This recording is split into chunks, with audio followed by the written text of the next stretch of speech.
Here's Brody Brazil. This video is going to be a little bit different than things that normally appear on my channel because it doesn't necessarily relate to sports, but it does relate to social media, which here on YouTube you're watching, and also young people who generally like to use TikTok. Now, I don't mean to come across like the old man, but TikTok is not a platform that I have fully even grasped or accepted or started to get into by any heavy means. I just never really did it for me. And I understand what it's all about, and I'm not dismissing it as something important or relevant. I mean, look at how many people are on it. TikTok so far has just not been for me. But it might be for you, and it might also soon be the end of TikTok in the United States. Before we talk about what's at hand and what's really the important part, I want to point out here that TikTok in 2024 has 170 plus million users across the United States, 1.8 billion global users, and $16.1 billion of revenue in 2023. Again, I'm not putting it down and saying it's not a big deal, it's not a big thing. It is, and the situation it's in and the circumstances it's facing, this is all very interesting, but maybe not why you understand it so far. TikTok's a big deal. There's no questioning that. It's also an influential deal. 32% of U.S. adults aged 18 to 29 said they regularly get news from TikTok, and that number is up 9% from 2020 alone. TikTok is not just a source of, I want to see something fun or entertain me. People are getting their reliable information from TikTok to a certain degree, like 18 to 29-year-olds, probably a certain demographic of this YouTube channel. And that's why I wanted to bring it up here. That's why, even though it doesn't necessarily fit my mold, it's something I wanted to talk about here. 12 months to a ban. It seems like those wheels are already in motion. The Congress of the United States has given the Beijing-based company ByteDance 9 months to sell. ByteDance owns TikTok. 9 months to sell TikTok or face a ban of the service here in the United States. Now, there's also a potential 3-month extension if a sale is in process and progress. Then they'll let it go for the full 12 months. But 9 months initially is the time that the government has given ByteDance to sell TikTok. I mean, it's very difficult, right? The price, we just said how much it might be worth, $16 billion last year or revenue. Like who else is even in line to buy this?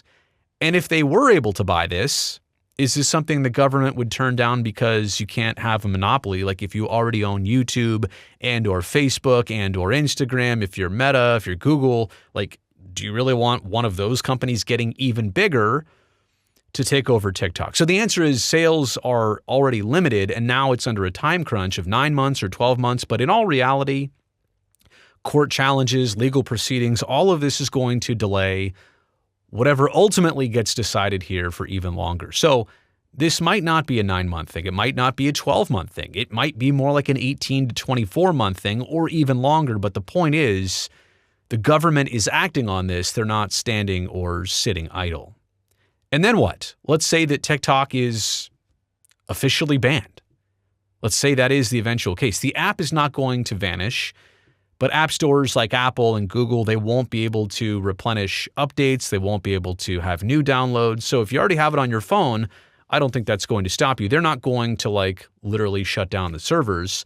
So things still could be used for a certain amount of time, but with no updates and with operating systems and iOS updates, it's going to make it really hard for that app to survive. It's going to kind of die a slow death here in the United States if that in fact is what happens. Don't get me wrong. Others who don't want this to go away, they're going to seek ways to use this with different locations and VPNs. There will be hacks, right, of how to still use TikTok. People are definitely going to at least attempt to how to figure that out. But for most people who aren't that savvy and aren't willing to go that length, they may not ever really use TikTok in the same way again. It's not going to be illegal to use if it gets shut down, but this is the point. This is just the explanation of it's not instantly going to go away overnight. It would slowly fade if it even gets to that point. But what's the reason? Like, what's the government, the United States government's reason for this? A lot of people talk about the fact that it's a Chinese-owned company and they're concerned about privacy and spying and what China is going to do with that data or information. Honestly, That has never stopped me from using TikTok. I don't really know what you're going to do with sports information. I don't really put a lot of personal stuff anywhere on purpose for that same reason, but I understand some people do. And I understand that that is a concern. Like, there's no doubt that us giving away our identity, our face, our imagery, I mean, I do that all the time anyway. That's long lost for me, but I understand why there might be some sensitivity surrounding what are you giving away.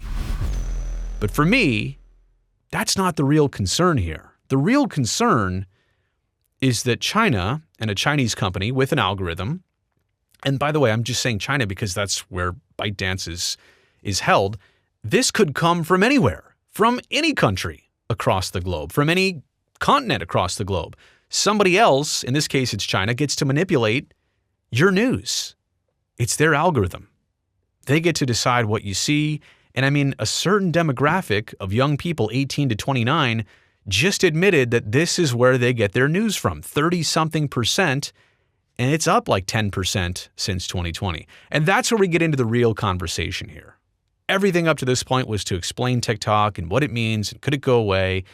News and influence. Like, for decades, organizations like NBC, CBS, ABC, CNN, whatever, they've held the New York Times, the Denver Post, newspapers, magazines. They've held all the power of information, but they also faced responsibility if they had bad reasoning or bad judgment or made bad decisions. There was some kickback, some blowback if they got things wrong. Their reputation was always on the line.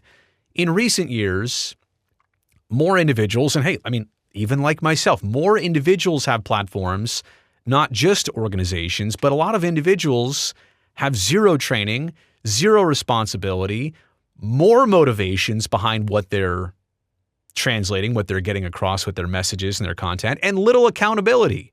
If I'm just some old YouTuber with a bunch of followers and a bunch of subscribers and a lot of people see my videos, but you can't really find me anywhere and I'm just me, and so long as I didn't say anything that'll get me in legal trouble, there's no stopping somebody from reporting the things that are true but exaggerated or untrue, but they'll still put them out there. So the whole thing has shifted from a sense of corporations and big companies, which I understand there is some skepticism around that, to individuals with, like I said, little training, more motivation, and not a lot of accountability. That's a bad combination for somebody that you want to trust in giving you your news and influence and information. And you know what? News and information, it absolutely is influence. So who controls the news better? A human that you don't know, somebody that works for CBS, somebody who's an editor or a producer behind the scenes, somebody you don't know, or a secret algorithm, which, to be honest, I mean, there's a secret algorithm for Twitter, for YouTube, for Facebook, for TikTok, Instagram. Do you really know why you see, how you see, what you see, when you see it? What's the reason behind that? You don't know. I don't know. They keep it secret on purpose. So would you rather trust at least a human who has a name and a face and has to answer to somebody eventually if they do something wrong, or a secret algorithm who's feeding you information? News literacy, how to interpret the news, I think is so important here because so much is aggregated in 2024. It's hard even for me sometimes in a sports story to go back and trace the original source. Who originally said this so I know it's true and I can trust them or I can question them, or where did this even come from? A lot of times it's this publication reporting that this publication said it, which said that this publication said it. It's a game of phone tag. And that confuses and clouds so much information. There's also kind of the effect of headlines versus the actual story. How often on my phone am I scrolling across something and, oh, look at that headline. Well, I think I understand the whole story, but I didn't read the whole story yet. And a lot of times, because of the nature of our world and clickbait, and they're trying to get you to click on the story, the headline might only be partially true or semi-true or misleading to a certain degree. Headlines versus the actual story, very important.